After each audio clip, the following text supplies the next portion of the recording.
আসসালামু আলাইকুম। আশা করি ভালো আছেন সবাই। আজকের ক্লাসে আমরা সেমিকন্ডাক্টর কাকে বলে, পি টাইপ সেমিকন্ডাক্টর কিভাবে গঠিত হয়, এন টাইপ সেমিকন্ডাক্টর কিভাবে গঠিত হয়, এই বিষয়গুলো নিয়ে আমরা জানার চেষ্টা করব। তো শুরুতেই আমরা জেনে নেব সেমিকন্ডাক্টর কাকে বলে। পরিবাহিতা অনুযায়ী পদার্থকে আমরা তিন ভাগে ভাগ করতে পারি: সেমিকন্ডাক্টর বা অর্ধপরিবাহী, কন্ডাক্টর বা পরিবাহী, ইনসুলেটর বা অপরিবাহী বা কুপরিবাহী। এর মধ্যে সেমিকন্ডাক্টর হচ্ছে ওই সকল পদার্থ যে সকল পদার্থের পরিবাহিতা পরিবাহী ও অর্ধপরিবাহীর মাঝামাঝি। আবার ইলেকট্রনিক মতবাদ অনুযায়ী আমরা বলতে পারি যে সকল পদার্থের সর্বশেষ শক্তি স্তরে ঠিক 4টি করে ইলেকট্রন থাকে তাকে অর্ধপরিবাহী বা সেমিকন্ডাক্টর বলা হয়। উদাহরণ হিসেবে আমরা বলতে পারি সিলিকন, জার্মেনিয়াম, কার্বন। তো এর মধ্যে সাধারণত সিলিকনটাই বেশি ব্যবহার করা হয়, কারণ সিলিকনটা সহজলভ্য এবং আমাদের ব্যবহার করতেও সুবিধা হয়। তো আমরা একটু শুরুতে এই যে সিলিকনের যে ক্রিস্টাল রয়েছে সেই সিলিকনের ক্রিস্টাল স্ট্রাকচারটা দেখে নিব। তো একটু আগে আমরা সংজ্ঞায় জেনে এসেছি যে সেমিকন্ডাক্টরের সর্বশেষ শক্তি স্তরে 4টি করে ইলেকট্রন থাকে। যেহেতু সিলিকন একটা সেমিকন্ডাক্টর, অতএব তার সর্বশেষ শক্তি স্তরে 4টি করে ইলেকট্রন থাকবে এবং প্রত্যেকটি সিলিকন তার পাশের আরেকটি সিলিকনের সাথে বা তার চারপাশের আরো 4টি সিলিকনের সাথে পরস্পর ইলেকট্রন শেয়ারের মাধ্যমে কোভ্যালেন্ট বন্ড সৃষ্টি করে। এই বন্ধন সৃষ্টির মাধ্যমে তারা আসলে যুক্ত হয়ে থাকে। তো সাধারণ তাপমাত্রায় একরকম ঘটনা, আর অতি নিম্ন তাপমাত্রায় আসলে ঘটনাটা একটু ভিন্ন রকম থাকে। অতি নিম্ন তাপমাত্রার ক্ষেত্রে আসলে এই যে সিলিকনটি রয়েছে এই সিলিকনটি তখন অপরিবাহী হিসেবে কাজ করে, কারণ আমরা জানি বিদ্যুৎ পরিবহনের জন্য ফ্রি ইলেকট্রনের দরকার। তো অতি অল্প তাপমাত্রায় সিলিকনের মধ্যে কোনো ধরনের ফ্রি ইলেকট্রন থাকে না। যেহেতু কোনো ফ্রি ইলেকট্রন থাকে না, সেহেতু সে কোনো ধরনের বিদ্যুৎ পরিবহন করতে পারে না। কিন্তু কক্ষ তাপমাত্রায়, অর্থাৎ আমরা যেটাকে বলি রুম টেম্পারেচার, যেটা হচ্ছে 25 ডিগ্রি সেন্টিগ্রেড ধরা হয়, এই 25 ডিগ্রি সেন্টিগ্রেড তাপমাত্রায় যে ঘটনাটা ঘটে সেটা হচ্ছে এখানে এই যে এই সিলিকনের ভ্যালেন্স ব্যান্ড থেকে ইলেকট্রনগুলো যতটুকু শক্তি পায় তাতেই সে কন্ডাকশন ব্যান্ডে জাম্প করে চলে যেতে পারে। আমরা যদি একটু দেখি, আমরা ধরলাম এই নিচেরটা হচ্ছে ভ্যালেন্স ব্যান্ড এবং উপরেরটা হচ্ছে কন্ডাকশন ব্যান্ড। তো এই 25 ডিগ্রি সেন্টিগ্রেড তাপমাত্রায় যতটুকু তাপ পায় তাতেই সে এখান থেকে ইলেকট্রন জাম্প করে কন্ডাকশন ব্যান্ডে চলে যাওয়ার মতো শক্তি অর্জন করে এবং এখানে জাম্প করে যাওয়ার ফলে এর মধ্যে ফ্রি ইলেকট্রনের সৃষ্টি হয় এবং তাদের মধ্যে ইলেকট্রন প্রবাহের প্রবণতা তৈরি হয়। ইলেকট্রন ছোটাছুটি করতে থাকে পাশে, যার ফলশ্রুতিতে বিদ্যুৎ প্রবাহ পরিবহনের প্রবণতা সৃষ্টি হয়। তো এই বিষয়টি আমরা যদি আরেকটু ব্যাখ্যা করি তাহলে জিনিসটা এভাবে হয়: যখনই তাপমাত্রা বাড়ে অর্থাৎ কক্ষ তাপমাত্রায় আসে, তখন এইখানে যে ইলেকট্রনটি পাশের সিলিকনের সাথে বন্ধন গঠন করে আছে সেই ইলেকট্রনটি এখান থেকে জাম্প করে অন্য একটি জায়গায় চলে যায়, বা আমরা এদিকেও দেখাতে পারি অন্য একটি জায়গায় চলে যায়। যখনই এখানে ইলেকট্রনটা এখানে চলে আসলো তখন এখানে একটা ফাঁকা জায়গা তৈরি হলো যেটাকে আমরা বলি হোল। হোল। আচ্ছা, তো এক্ষেত্রে আমাদের একটু হোল সম্পর্কে আহ, ভালোভাবে জানা দরকার যে হোল আসলে কখন বলবো, কোন ব্যাপারটাকে আমরা হোল বলবো। হোলের বাংলা অর্থ হচ্ছে গর্ত। তো আমরা কি দেখছি, হোল এবং প্রোটন এই দুইটা জিনিসকে তারা মিলিয়ে ফেলে। কারণ হচ্ছে আমরা বলি যে হোল ধনাত্মক চার্জ বহন করে, আবার আমরা এও জানি যে প্রোটন হচ্ছে ধনাত্মক চার্জের ধারক। তো সেই জন্য অনেকেই হোল এবং প্রোটন ব্যাপারটি গুলিয়ে ফেলে। তো এটা আসলে গোলানো ঠিক না। আমরা যেন একটু হোলের ব্যাপারটা একটু নিশ্চিত হয়ে নেই। হোল হচ্ছে আসলে ওই জায়গাটি যেখানে একটি ইলেকট্রন থাকলে সুস্থির অবস্থা অর্জন করত। অর্থাৎ সুস্থির অবস্থা অর্জন করার জন্য যেখানে ইলেকট্রন থাকার প্রয়োজন কিন্তু নেই, সেই জায়গাটিকেই আমরা বলি হোল। তো যেহেতু এখানে ইলেকট্রন নেই, তাহলে স্বাভাবিকভাবে এই জায়গাটা এখন ধনাত্মক চার্জ হয়ে আছে। এই হচ্ছে হোলের কনসেপ্ট। তো আমরা যে এই যে সিলিকন, এই সিলিকনের ক্ষেত্রে দেখালাম যে এখানে একটা ফ্রি ইলেকট্রন তৈরি হয়েছে। ঠিক একইভাবে অন্য একটি জায়গায়ও এভাবে করে আর একটা ফ্রি ইলেকট্রন তৈরি হতে পারে। আমরা ধরে নিলাম যে এখান থেকে আরেকটি ইলেকট্রন এখানে ফ্রি ইলেকট্রন হিসেবে চলে এসেছে। সেক্ষেত্রে এমনও হতে পারে যে এইখানে যে হোলটা তৈরি হয়েছিল এবং এই সিলিকন থেকে যদি একটা ইলেকট্রন বের হয়ে আসে, সেই ইলেকট্রনটি হয়তো এর আকর্ষণের কারণে এখানে এসে এই গ্যাপটি পূরণ করে ফেললো। আবার দেখা গেল যে এই সিলিকনের জন্য যে এই গ্যাপটা তৈরি হয়েছে, এই হোলটা তৈরি হয়েছে, এই ইলেকট্রনটা জাম্প করে এই হোলটা ফিল আপ করে ফেললো এবং এর ইলেকট্রনটা এখানে চলে আসলো। তো এখানে দেখা যাচ্ছে যে ইলেকট্রনগুলো মুভ করতে থাকে, পাশাপাশি হোলগুলো মুভ করতে থাকে। তো আমরা দেখলাম যে সিলিকনে এখানে ফ্রি ইলেকট্রন তৈরি হয়েছে, পাশাপাশি এখানে হোল রয়েছে। আমরা একটু আবার বলে নেই, যেটা আমরা অলরেডি সবাই জানি, যে ইলেকট্রন আসলে কি করে, ঋণাত্মক চার্জ বহন করে, আর প্রোটন কি করে, ধনাত্মক চার্জ বহন করে। তো এখানে প্রোটন না, এখানে ধনাত্মক চার্জ ক্যারিয়ার হচ্ছে হোল, আর ঋণাত্মক চার্জ ক্যারিয়ার হচ্ছে ইলেকট্রন।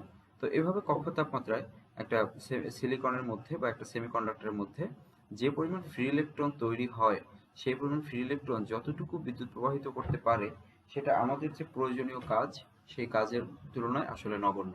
আমরা একটু একটা তথ্য শেয়ারের মাধ্যমে এই বিষয়টা একটু স্পষ্ট করতে চাই। একটা সিলিকনের 1 কিউবিক সেন্টিমিটারে মাত্র 1.5 ইন্টু 10 সংখ্যক ইলেকট্রন থাকে, যেখানে একটা কপারের ক্ষেত্রে 1 কিউবিক সেন্টিমিটারের মধ্যে 8.5 ইন্টু 10^22 পরিমাণ ইলেকট্রন থাকে। তো আমরা যদি একটু কম্পেয়ার করে দেখি যে আসলে এই দুইটা এর মধ্যে কতটুকু কম বেশি। তো আমি শুধু যদি এইটুকুর মধ্যে কম্পেয়ার করি, তাহলে দেখা যায় যে এই দুইটার মধ্যে পার্থক্য হচ্ছে 10^12। তো 10^12 মানে হচ্ছে একের পিঠে 12টি শূন্য। তো একের পিঠে যদি আমি 12টি শূন্য দেই, এর অর্থ দাঁড়ায় একক, দশক, শতক, সহস্র, অযুত, লক্ষ, নিযুত, কোটি, 10 কোটি, 100 কোটি, 1000 কোটি, 10,000 কোটি, 1 লক্ষ কোটি, অর্থাৎ 1 লক্ষ কোটি গুণ বড়। তাহলে বোঝাই যাচ্ছে যে সিলিকনে আসলে যে পরিমাণ ফ্রি ইলেকট্রন আছে, তার থেকে কপারে 1 লক্ষ গুণ বেশি ফ্রি ইলেকট্রন থাকে। আচ্ছা, এই যে সংখ্যাটি আমি বললাম, এই সংখ্যাটি কিছুটা কম বেশি হতে পারে, এটা আমরা বোঝার সুবিধার্থে এইভাবে আমরা আলোচনাটা করলাম। যাই হোক, তো এখন যেহেতু এর ফ্রি ইলেকট্রনের সংখ্যা খুবই কম, সেহেতু এখানে আমাদের ফ্রি ইলেকট্রন সংখ্যা বাড়িয়ে নিতে হবে। আর এই ফ্রি ইলেকট্রন সংখ্যা বাড়ানোর জন্য আমরা যে কাজটা করি, সেই কাজটা হলো এখানে আমরা ভেজাল মিশ্রিত করি। তো আমরা সামনে যাওয়ার আগে সেমিকন্ডাক্টর সম্পর্কে আরেকটু কথা বলে আসব। সেমিকন্ডাক্টর মূলত দুই প্রকার, একটা হচ্ছে ইন্ট্রিনজিক আর একটা হচ্ছে এক্সট্রিনজিক। ইন্ট্রিনজিক মানে হচ্ছে বিশুদ্ধ সেমিকন্ডাক্টর, আর এক্সট্রিনজিক মানে হচ্ছে ভেজাল সেমিকন্ডাক্টর বা হ্যাঁ, ভেজাল মিশ্রিত সেমিকন্ডাক্টর। তো আমরা এতক্ষণ আলোচনা করলাম একটা বিশুদ্ধ সেমিকন্ডাক্টর সম্পর্কে। একটা বিশুদ্ধ সেমিকন্ডাক্টরে আমরা দেখতে পেলাম খুবই অল্প পরিমাণ ইলেকট্রন, ফ্রি ইলেকট্রন থাকে বা হোল থাকে, যেটার মাধ্যমে যতটুকু বিদ্যুৎ প্রবাহিত হওয়া সম্ভব সেটা আমাদের জন্য আসলে তেমন কোনো কার্যকরী ভূমিকা পালন করতে পারে না।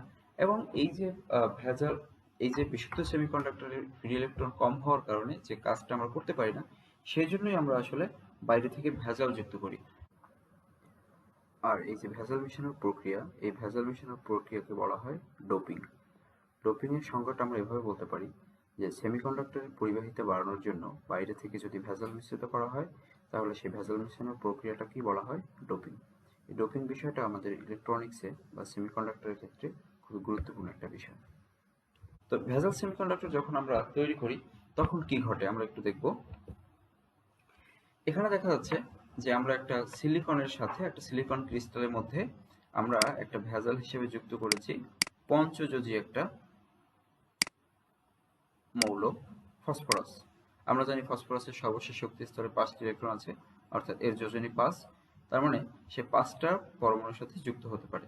যখনই আমরা একটা ফসফরাসকে সিলিকন ক্রিস্টালের মধ্যে এখানে ভেজাল হিসেবে মিশ্রিত করলাম, তখন সে কি করলো, সে তার চারপাশের 4টা সিলিকনের সাথে একটা একটা করে বন্ধন গঠন করে নিল।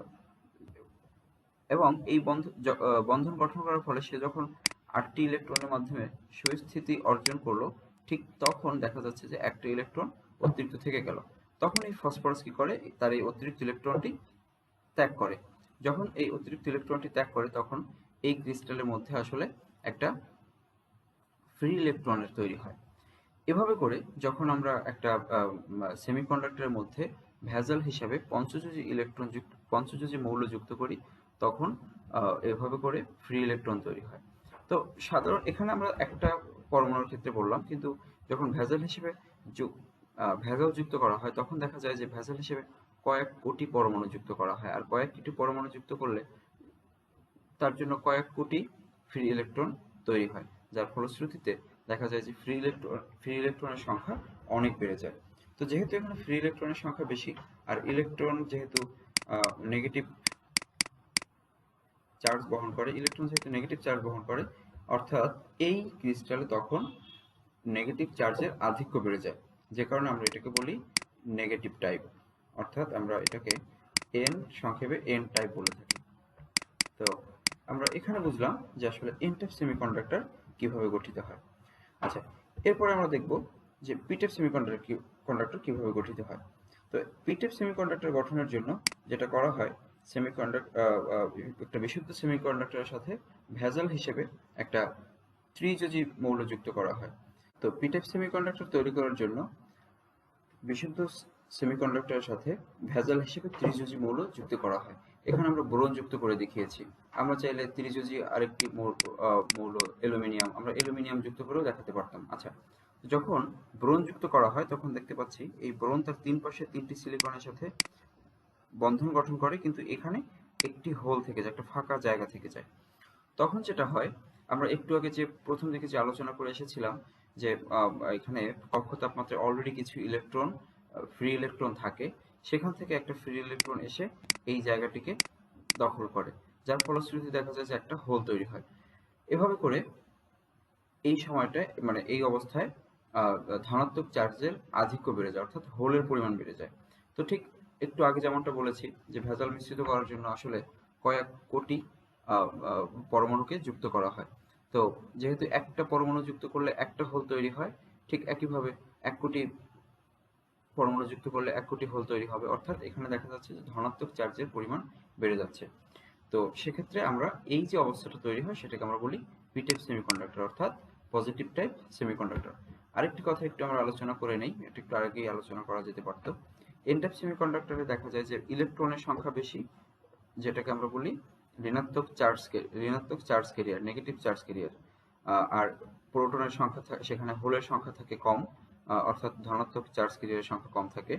আর এখানে পি টাইপের ক্ষেত্রে হোলের সংখ্যা বেশি থাকে এবং ইলেকট্রনের সংখ্যা কম থাকে। এই জিনিসটাকে আমরা প্রকাশ করি এভাবে: মেজরিটি চার্জ ক্যারিয়ার এবং মাইনরিটি চার্জ ক্যারিয়ার। বোঝাই যাচ্ছে মেজরিটি মানে হচ্ছে যার পরিমাণ বেশি, মাইনরিটি মানে হচ্ছে যার পরিমাণ কম। অর্থাৎ এন টাইপ সেমিকন্ডাক্টরে মেজরিটি চার্জ ক্যারিয়ার হচ্ছে ইলেকট্রন এবং মাইনরিটি চার্জ ক্যারিয়ার হচ্ছে হোল। আর পি টাইপের জন্য মেজরিটি চার্জ ক্যারিয়ার হচ্ছে হোল এবং মাইনরিটি চার্জ ক্যারিয়ার হচ্ছে ইলেকট্রন। আশা করি আজকের এই ক্লাসটির মাধ্যমে সেমিকন্ডাক্টর সম্পর্কে যে বেসিক ধারণাটা রয়েছে সেটুকু সবার ক্লিয়ার হবে, এবং কিভাবে পি টাইপ সেমিকন্ডাক্টর গঠিত হয়, কিভাবে এন টাইপ সেমিকন্ডাক্টর গঠিত হয়, এই বিষয়টি সবাই ক্লিয়ারলি বুঝতে পারবে। তো ধন্যবাদ সবাইকে। সকলের সুস্বাস্থ্য কামনা করে আজকের মতো এখানেই শেষ করছি। আসসালামু আলাইকুম।